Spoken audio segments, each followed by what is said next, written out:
Welcome to another Transformers animated review. This time we're going to be looking at the Japanese version of Voyager class Optimus Prime. Now this is my first Japanese animated figure, so I'm going to take a quick look at the packaging, which is 100 times better than the American one. Has a metallic logo there on the bottom. On the side has a nice little picture of Optimus and Megatron. On the back shows off some of the figure's features, and it's, the Autobot lineup. Good picture of the figure itself. On the top, nothing special there, and on the bottom, just Japanese stuff, and with a picture there. So, gonna open them up.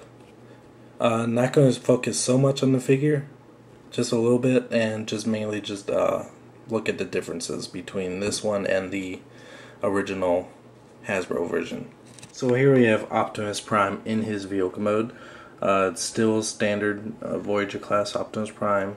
Of course, the biggest difference you see here is shininess.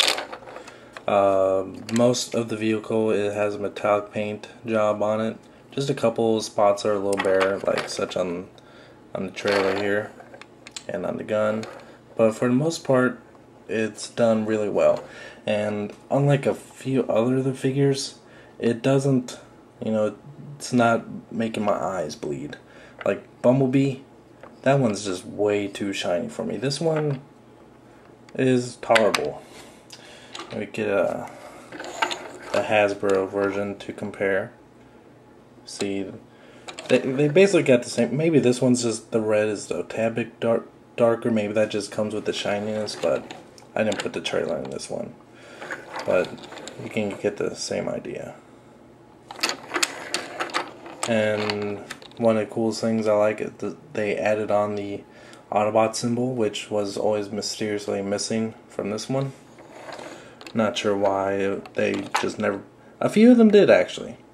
There's a couple. They're kind of hard to find, but a few of the Hasbro Optimus Primes actually do have the Autobot logo on them, but not too many of them. And this one also has the yellow lights here on the front. This one doesn't.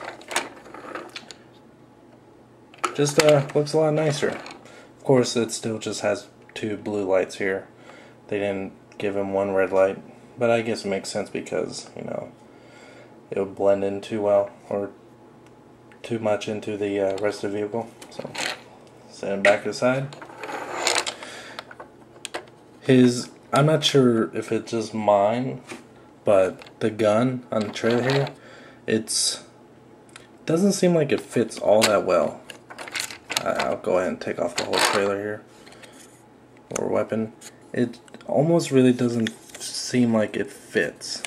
Like, just one of these pieces is just a little bit too big, but eventually it will slide in.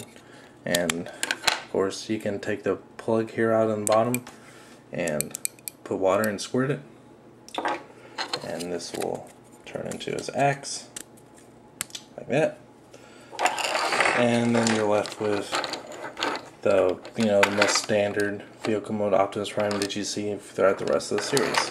So it's still a fantastic looking fire truck, more of a futuristic fire truck, and still does pay some homages to the Generation 1 Optimus Prime. Start the transformation for Optimus Prime. Just, if you didn't have the trailer on already, just go ahead and take it off.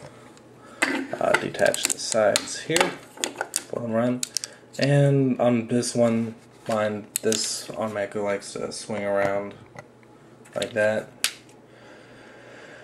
instead of just having to press this button like here.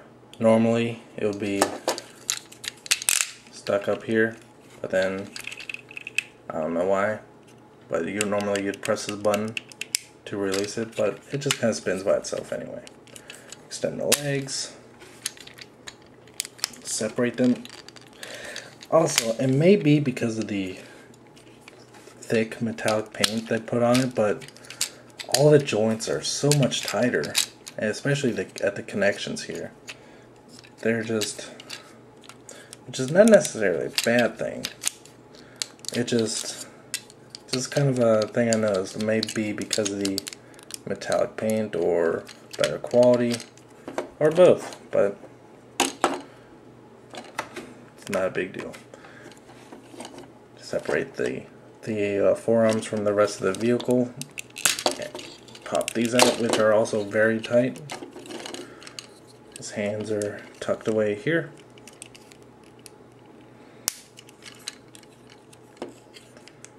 Okay.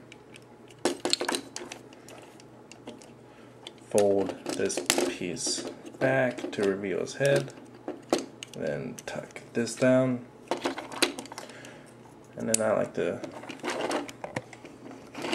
bring his face mask down just to reveal it. And there he is in robot mode. So here we have Optimus Prime in his robot mode. And he still retains the same amount of features that the original Hasbro one has. One of the key features that I really like is zoom on the face. He has his regular face visible. And go to the back, flip this little thing up, and now he has his battle mask. Which I wish this would go down a little bit more to reveal his chin, because at this point it's really just a chin guard. But oh well. And of course he now has his Autobot symbol here. Can take his axe. You can put it in either one of his hands, or you can actually store it on the back here. Somehow. I said it does. Like that.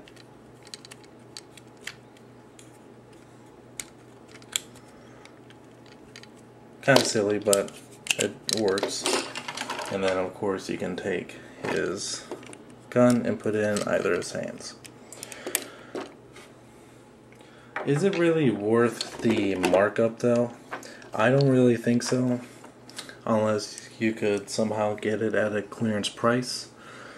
If you really just have the original Hasbro one, then really just stick with that. Because just the additional paint job, really it doesn't make it that worth it. And you're going to be paying a pretty high price for it.